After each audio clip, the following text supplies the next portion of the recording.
भारत की अफगानिस्तान के संबंध में नीति क्या है? क्या ये नीति सफल है, और अगर नहीं तो इसमें क्या सुधार आप समझते हैं कि होने चाहिए? देखिए, जैसे हमने कहा, लिंक तो हमारा बहुत पुराना है जी। हाँ, हम बहुत आगे नहीं बढ़ पाए, बट फिर भी काफ़ी बढ़े थे। आप सोचिए कि दोहा में भी बीच में हमारी यहाँ से एक डेलीगेशन गया था बातचीत करने, जो कि गुप्त रखा गया, बहुत बाद में आया। जी। अभी भी बातचीत थी, हमारे जॉइंट सेक्रेटरी बिल्कुल गए थे आर के सिंह वहाँ, जिन्होंने इनके फॉरेन मिनिस्टर से मुलाकात की और जिन्होंने कहा कि हाँ, बहुत बड़ा योगदान है भारत का और हम लेते रहेंगे हिंदुस्तान का अपने तरक्की में, उसके लिए जी।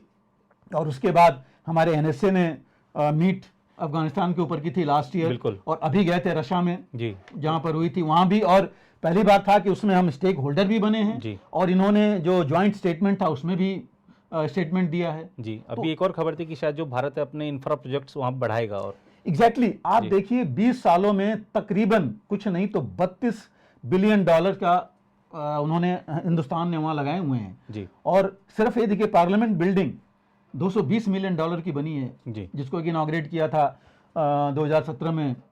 इनफैक्ट 2017 में मेरे ख्याल से 25 दिसंबर के आसपास ही इनॉग्रेशन हुआ था। उससे एक दिन पहले दो जो मी-25 ये हेलीकॉप्टर्स हैं एयरफोर्स के, वो दिए गए थे उनको जी। इंदिरा गांधी नेशनल एक वो बना हुआ है, हॉस्पिटल वहाँ बना हुआ है जी। और बीच में तो उनकी ट्रेनिंग तकरीबन, मेरे हिसाब से आप ये समझिए कि तकरीबन पिछले सालों में 1000 अफगानी लड़के हर साल इंडियन यूनिवर्सिटीज में आते रहे हैं जी, शिक्षा लेने के लिए जी। और किसी भी टाइम पर कम से कम 17 से 18 हजार स्टूडेंट्स अफगान के इंडिया में पढ़ते रहे हैं यूनिवर्सिटीज में जी। एनडीए में ट्रेनिंग भी दी जाती है उनको, आर्मी की ट्रेनिंग एनडीए आईएमए में इनफैक्ट उस समय कर रहे हैं। हम 1980 में जब हम थे तब हमारे साथ बल्कि इनके ऑफिसर्स थे जो ट्रेनिंग में थे, तो ट्रेनिंग इनको दी जाती रही है साथ में, और चलता रहा ये प्रोग्राम। हालांकि जब अमेरिका था तो अमेरिका ने इन्होंने कर्जी नहीं बल्कि बहुत कोशिश की थी, उन्होंने बोला भी था कि आर्मी ट्रेनिंग हिंदुस्तान करे, लेकिन अमेरिका ने नहीं होने दिया। रीजन डिफरेंट थे, आपको पता है पाकिस्तान का पोजीशन बहुत था कि अगर हिंदुस्तान में ट्रेनिंग हुई तो उनका इन्फ्लुएंस खत्म हो जाएगा और बहुत फर्क पड़ जाएगा, तो वो रीजन थे। बट ऐसा नहीं है कि बंद रहा, तब भी चलता रहा। तालिबान टेक ओवर के टाइम उनके ऑफिसर्स हमारे यहाँ ट्रेन हो रहे थे, बीच में हुआ था कि कहाँ जाएंगे कैसे जाएंगे, तो ये चीजें उनके यहाँ चल रही थी। इंफ्रास्ट्रक्चर में आप सोचिए, वहां से जो पूरी ये रोड लिंक है, इंफ्रास्ट्रक्चर काबुल से लेकर के ईरान तक बनी है जी। और रीजन कि ईरान में अभी पाकिस्तान टोटली डिपेंडेंट था अफगानिस्तान पाकिस्तान के ऊपर अपने सारे ट्रेड के लिए, पोर्ट वहीं से मिलता था, इनको जाना पड़ता था उनके थ्रू। अब चाबार पोर्ट में जो इंडिया ने बना रखा है ईरान में, और वहां से रोड भी बन गई है, तब उसका मतलब मैक्सिमम जो है ट्रेड वहां से हो सकता है, वो पाकिस्तान के ऊपर डिपेंडेंट नहीं है। लैंड लॉक्ड कंट्री है, इसलिए उसको प्रॉब्लम तो है जी। तो वो चीज़ बहुत कुछ किया है हिंदुस्तान ने वहाँ पर। और मैं आपको एक चीज़ और बताऊं, अगर आप थोड़ा पीछे जाइए 10-12 साल, 2009 में जी एक सर्वे हुआ था, उसमें काफ़ी काम हिंदुस्तान कर रहा था वहाँ।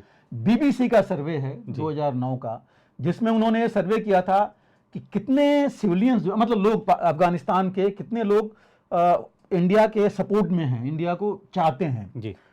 एंड अगर आप चाहें सरप्राइज होंगे कि 74% लोगों ने उस सर्वे में कहा था कि हिंदुस्तान अच्छा है, उनके लिए काम कर रहा है जी। सिर्फ 8% ने 2009 में इसके लिए बोला था जी।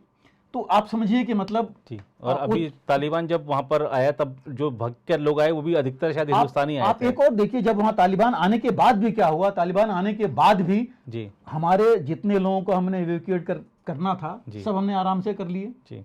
कोई ऐसी बात नहीं हुई जी कि बहुत ज़्यादा प्रॉब्लम हमारी आई जी। और उस समय भी मुझे याद है कि इन्होंने 15 को किया था, और करीबन 12-13 के आसपास इनका जो स्पोक्स पर्सन थे, मुताबिक क्या नाम था तालिबान के, उन्होंने बोला कि हम अप्रिशिएट करते हैं इंडिया को, इंडिया ने जितना काम इंफ्रास्ट्रक्चर का और बाकी काम हमारे यहाँ किया है जी। इनफैक्ट जो डैम, सलेह वाला डैम जो बना है, अगर आप याद करें, वो इतना बड़ा डैम, 82 मेगावाट वहाँ पर इलेक्ट्रिसिटी बन रही है, और इरिगेशन के लिए बहुत इंपॉर्टेंट है जी। कई गांवों में हिंदुस्तान ने सोलर विलेजेस वहाँ बनाए हैं जहाँ की सोलर एनर्जी से वहाँ काम चल रहा है जी। तो ये चीज़ें लोग भूलते नहीं हैं जी। जो वहाँ पर हैं। तो इसलिए मैं कह रहा हूँ कि बहुत कुछ किया है हिंदुस्तान ने वहाँ पर जी। और हमारी जो पुरानी सभ्यता भी है उसको भी साथ में लेकर के और जितना काम किया है और अभी भी इंफ्रास्ट्रक्चर के लिए वो देख रहे हैं हिंदुस्तान की तरफ कि उनको पता है कि यही एक देश है कर सकता है, दूसरा कोई दे नहीं सकता। जी जी। क्योंकि चीन कुछ देगा तो लेगा हाँ बिल्कुल, हर जगह है। भारत उनको भी निस्वार्थ भाव से देता है। उनको भी पता सीपीसी कॉरिडोर तो वहीं विरोध हो रहा है ना, जी जी। उन्हीं के लोग कर रहे हैं जी। तालिबान भी जब पहले थे वो भी विरोध कर रहे थे, टीटीपी तो कर ही रहे हैं जी। तो उनको पता है उसके बारे में। तो वहां पर अगर कोई कुछ कर सकता है तो हिंदुस्तान है। तो ये एक ऐसी चीज है जिसमें हम बाकी चीज दरकिनार करके काफी आगे बढ़ सकते हैं। मानवीय मदद भी काफी अभी शायद अन्न है और अभी आप कंबल देखिए वगैरह है, दवा वही वगैरह। मैं उसी पा रहा था जी। कि 50 मिलियन टन जी।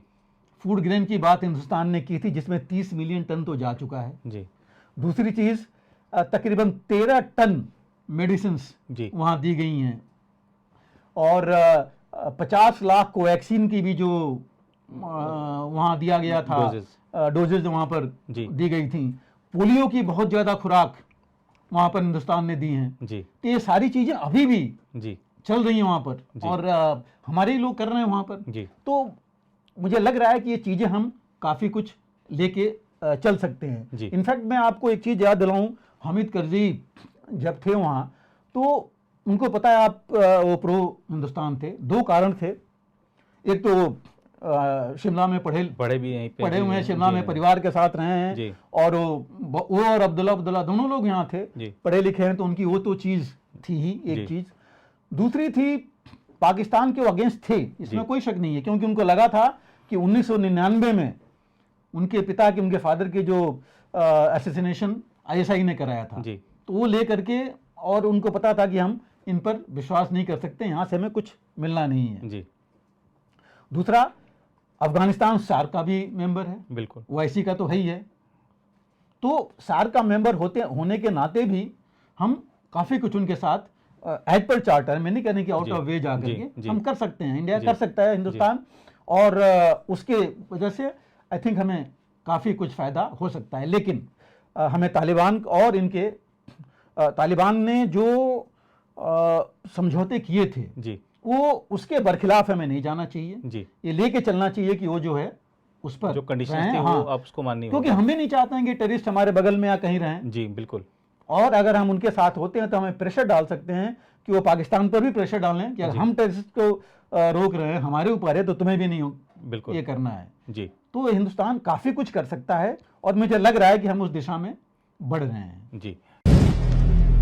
अगर आप भी लेना चाहते हैं देश दुनिया की तमाम जानकारी तो आज ही सब्सक्राइब करें हमारे चैनल को। साथ ही नीचे दिए बेल आइकन को जरूर दबाएं ताकि हर अपडेट आप तक पहुंच सके।